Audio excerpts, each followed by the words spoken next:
Right, we're here today at Cooper's Lake in Weston-on-Trent, and I'm just going to quickly run you through the rig that I've been using to, catch a few fish on here, and basically the rig that I use everywhere I go. I've been using it for a long time, never let me down. So I'm just going to show you the components that I use and how to tie it very quickly. So what you want to do is take yourself around 12 inches of any coated material of your choice. And then what you want to be doing then is taking 5 inches of this coating off to reveal the braid underneath. So you can use one of our tables. It's got a ruler on the top, which makes it very easy to get it exactly how you want it. So just take that off. Go.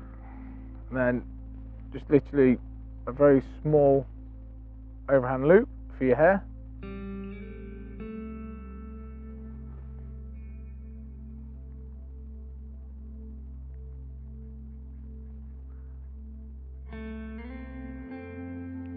Just tighten that down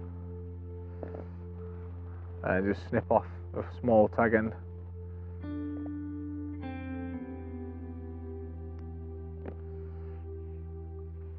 And just give it a straighten up a little bit. So I like to have my rigs around about 8 inches long. It's normally my go-to length. It sort of covers everything that I need to do for like standard bottoms, gravel, very shallow silt, sand, stuff like that. So next thing to do then is take a wide gape hook. I preferably use a beak pointed hook. And what you want to be doing then is, obviously depending on the size of your boiler you want to be using, a pop-up or a bottom bait, is roughly get the hair. So I'll be using our 12mm fluoro ballistic B. So little rough guess, we'll just get one of them out.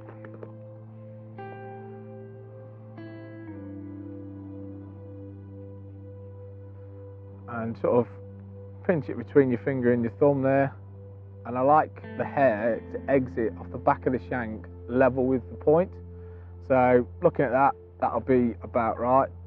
So knotless knot, just whip it down about 10 turns. There we go, and then back up once. Pass the tag end back through towards the point every time. So that will leave you then around about 1 inch of flexible braid just there. I'll show you why I use that little bit there. So next you want to be taking some heat shrink.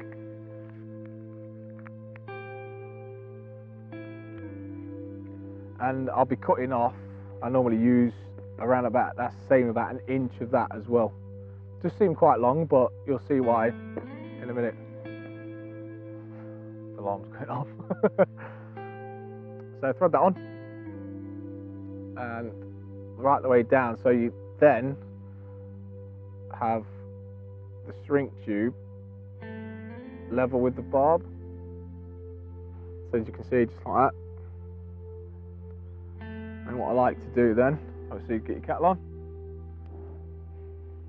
That's going to be just shrunk straight down onto there, right level with the barb of the hook. Right, so you want to be holding it over the kettle. Keep your fingers away because it is hot.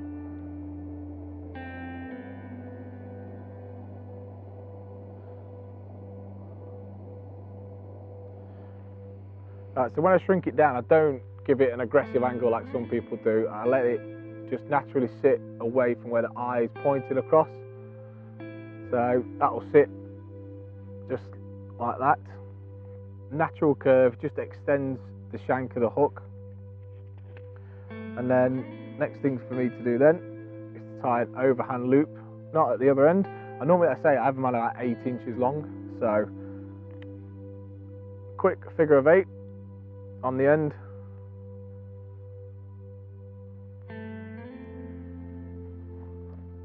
Like so. Just pull that down. Nice and tight. Trim your tag end. And then you can take it, that's obviously when you pull it off your spool, it is a bit curled up, so you can still use your kettle again to steam it straight.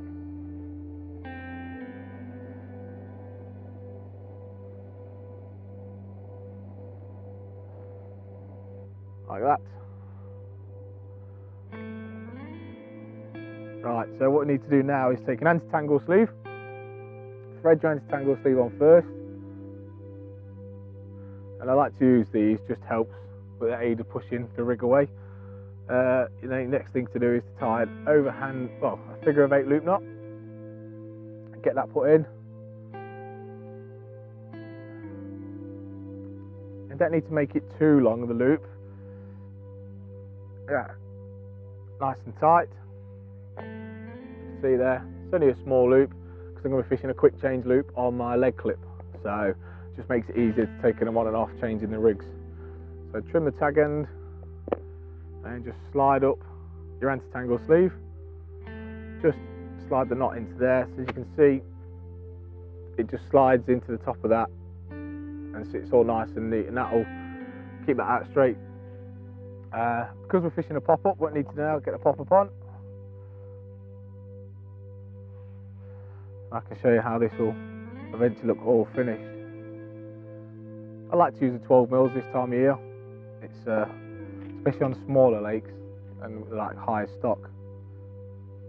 So place that on there.